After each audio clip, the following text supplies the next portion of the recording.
네, 안녕하십니까. 네, 부동산 공부 열심히 하고 계십니까. 네. 자, 오늘은요, 부동산 중개수수료 한번 이야기를 좀 해보려고 합니다. 간단하게.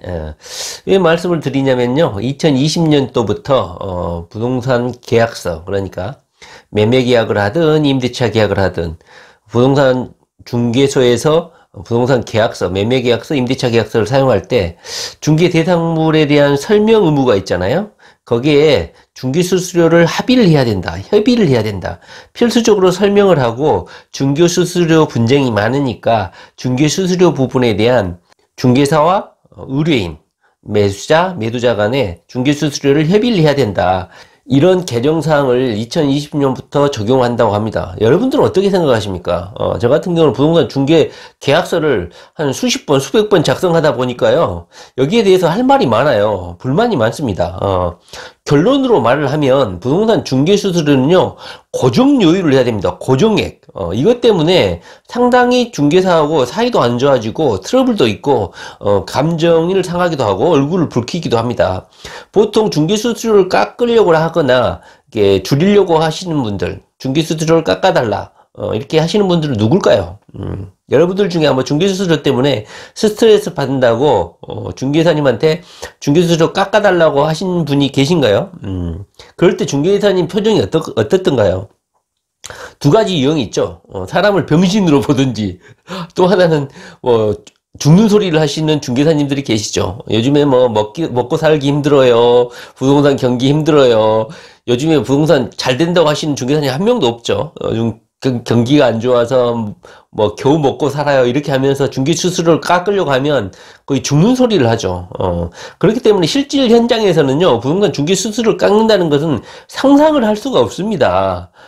그래서 이 요율표만 보면 얼마나 현실을 제대로 반영하지 못하고 있는지 참 답답할 때가 많습니다. 혹시 국토교통부라든가 정부 위반자가 이 영상을 보실 일은 전혀 없겠지만 혹시나 보신다면, 그리고 공인중개사 단체들, 중개사님들도 마찬가지고요. 이 영상을 보시면 부동산 중개수수료를 고정요율로 해달라.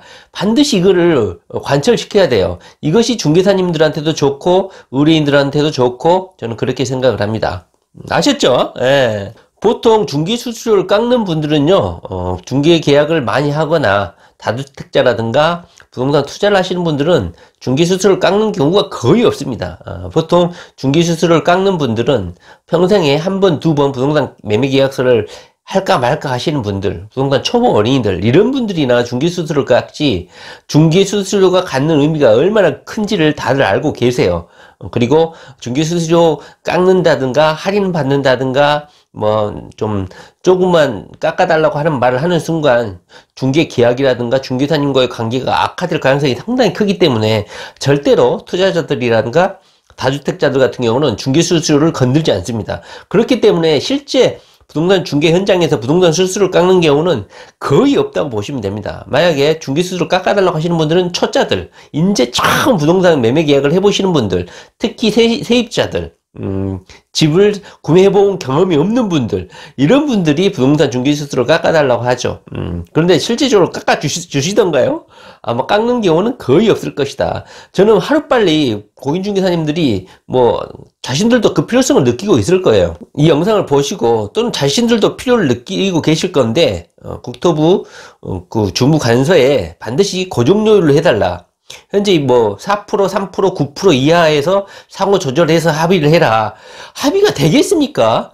이미 부동산 설명하고 모시고 가서 안내도 하고 이렇게 다 하고 나서 막상 가장 하이라이트인 매매계약서 작성 현장에서 부동산 중개수수료에 대해서 이야기를 하면 얼마나 사이가 서로 간에 어색해지겠어요. 돈 문제에 대해서 이렇게 이야기를 본격적으로 하게 될 경우에, 핵심은 매매계약인데 거기서 중개수수료에 대해서 이야기를 하게 되면 매수자하고 매도자하고 마주보는 장소에서 중개사님 입장이 얼마나 난처하겠어요. 또 그리고 의뢰를 하는 입장에서 겨우겨우 고맙게 해서 아파트를 파는 사람, 또는 부동산 경기 호시절에서는 매물도 없잖아요. 그러다가 중개사님 역할에 의해서 고맙게 부동산 매매 계약을 하게 된 매수자 입장에서는 당연히 최고 금액이죠. 최고 한도 금액을 주고 당연히 계약을 하겠죠.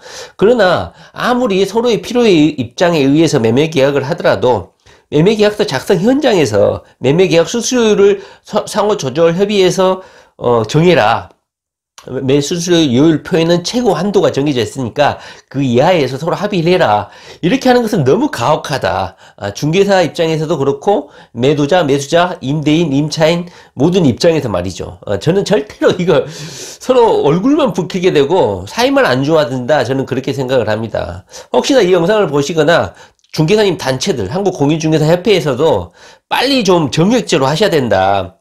그 이하에서 협의를 해야 된다. 이것은 말도 안 된다. 물론 깎아시 주시는 분들, 신세대 공인중개사, 이제 막 오픈한 중개수수료에 대해서 민감하지 않으신 공인중개사님들이 가끔은 있을 수 있겠죠. 그러나 만약에 중개수수료를 또 깎게 될 경우에는 공인중개사협회 단체, 그 조직 내에서 또 시장 질서를 어지럽힌다. 단체의 공익에 단체 이익에 어긋난다 해가지고 협의를 해서 깎아주신 분한테 또 약간 불리익이 갈 수도 있거든요. 그래서 부동산 중개 수수료는 서로의 필요에 의해서 애쓰고 설명을 했다. 물론 때에 따라서는 단순하게 계약서 한 장만 써주는 것 같고 중개사님이 별로 한 일도 없는 것 같은데 이렇게 너무 많이 받냐 이런 생각을 가질 수는 있겠죠.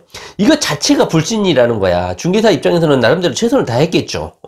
물론 고객 입장에서는 불만족스럽겠지만 그렇기 때문에 뭐 제대로 뭐 해준 것도 없이 이렇게 비싸게 받냐 이런 생각도 할 수 있겠지만 중개사 입장에서는 또 그것도 아니거든요. 나름대로 또 최선을 다했다고 생각하니까요.